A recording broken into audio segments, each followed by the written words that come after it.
Beyond its powerful storytelling, Band of Brothers stood apart because of its deep respect for history, authenticity, and the real men who lived the events being portrayed.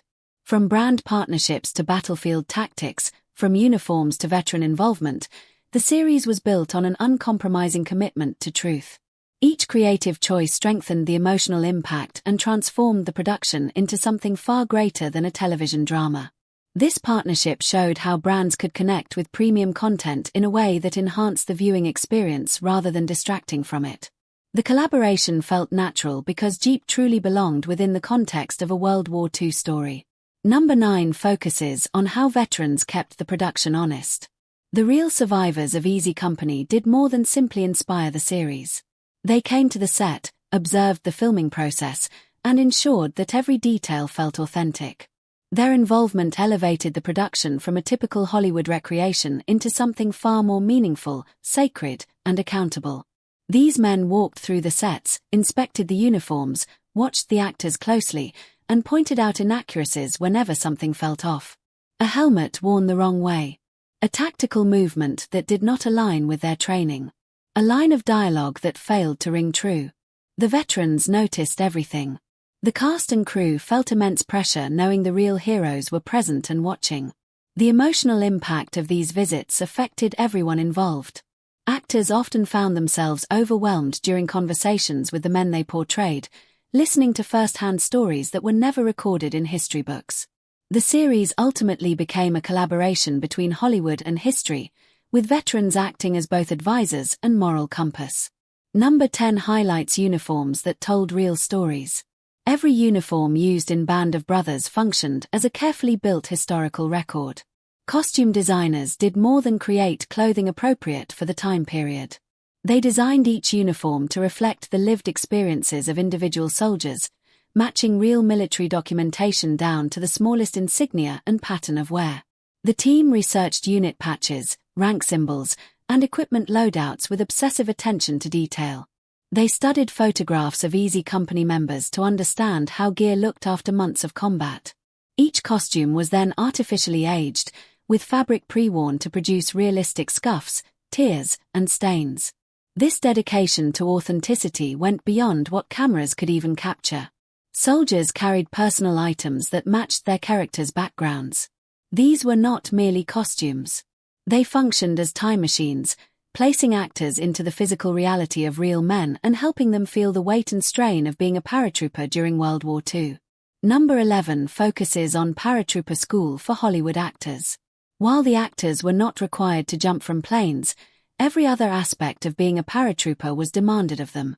They received specialized training from real airborne instructors who taught them parachute handling, gear management, and proper landing techniques.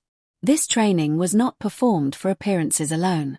Its purpose was to capture the authentic movement, posture, and mindset of paratroopers. Actors learned how to pack and wear parachute harnesses, how to move while carrying the heavy weight of full combat gear, and how to absorb impact during landings. Instructors demonstrated correct jump body positions and the precise handling of risers and canopy lines. When filming began, audiences saw actors who moved like genuine airborne soldiers. They adjusted their harnesses correctly, shifted their weight properly under heavy loads, and reacted to simulated jump situations with believable physical behavior. The difference between acting like a paratrooper and being trained by paratroopers was visible in every scene. Number 12 explains the meaning behind Easy Company. The name had nothing to do with having an easy experience. It came directly from the military phonetic alphabet, where easy represented the letter E. This system existed to prevent confusion during radio communication in combat. Every company in the battalion carried a similar phonetic designation, but over time the name took on deeper significance. Easy Company became known for staying calm under extreme pressure, executing complex missions with precision, and maintaining unity when other companies struggled. The irony was not lost on the soldiers. Despite carrying one of the toughest assignments of the war, they bore a name suggesting simplicity. That contradiction became central to their identity and legend. The brotherhood that sustained them through every mission, from D-Day to Hitler's Eagle's Nest, transformed a simple phonetic label into a lasting symbol of resilience. Number 13 centers on the veterans who spoke first. Each episode opened with elderly men sharing memories of the war, their faces marked by age and experience. Viewers were not told who these men were. The series intentionally withheld their identities, creating a mystery that remained unsolved until the final episode. This narrative decision reshaped the viewing experience.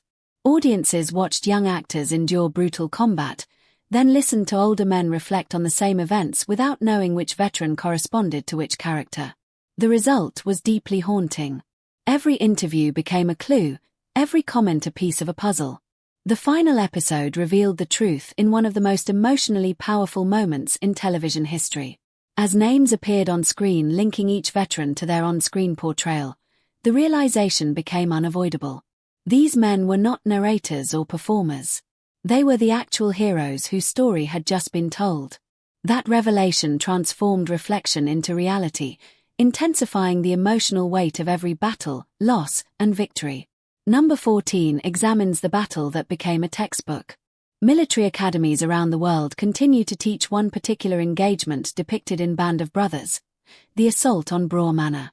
This D-Day attack, led by Lieutenant Richard Winters, is studied as a textbook example of small unit tactics, demonstrating how leadership and coordination can overcome superior firepower. Winters and a small group of paratroopers confronted 4 German artillery guns that were devastating Utah Beach. Despite being outnumbered and outgunned, Winters devised an immediate plan using covering fire, flanking movements, and sequential attacks to eliminate each position. The mission succeeded with minimal American casualties. The series recreated the battle almost exactly as it occurred, relying on first-hand accounts and tactical maps for accuracy. West Point and other military institutions now use both the historical record and the filmed depiction to teach principles of fire and maneuver. Winters remained modest about the operation, consistently crediting his men rather than himself. Number 15 discusses a major role that was recast at the last moment. As production was about to begin, a key role underwent an unexpected actor change. The original casting was not working, and despite the risk of disruption so close to filming, the producers chose to recast the part. It was a risky decision that could have derailed the entire schedule. Instead, the new actor brought fresh chemistry to the cast and delivered one of the most memorable performances in the series. What could have become a disaster instead reinforced the importance of trusting creative instincts under pressure. This incident highlighted the many unseen decisions involved in television production that audiences never witness. The final result showed no sign of the last-minute scramble, proving that sometimes the strongest creative outcomes arise from unexpected problems.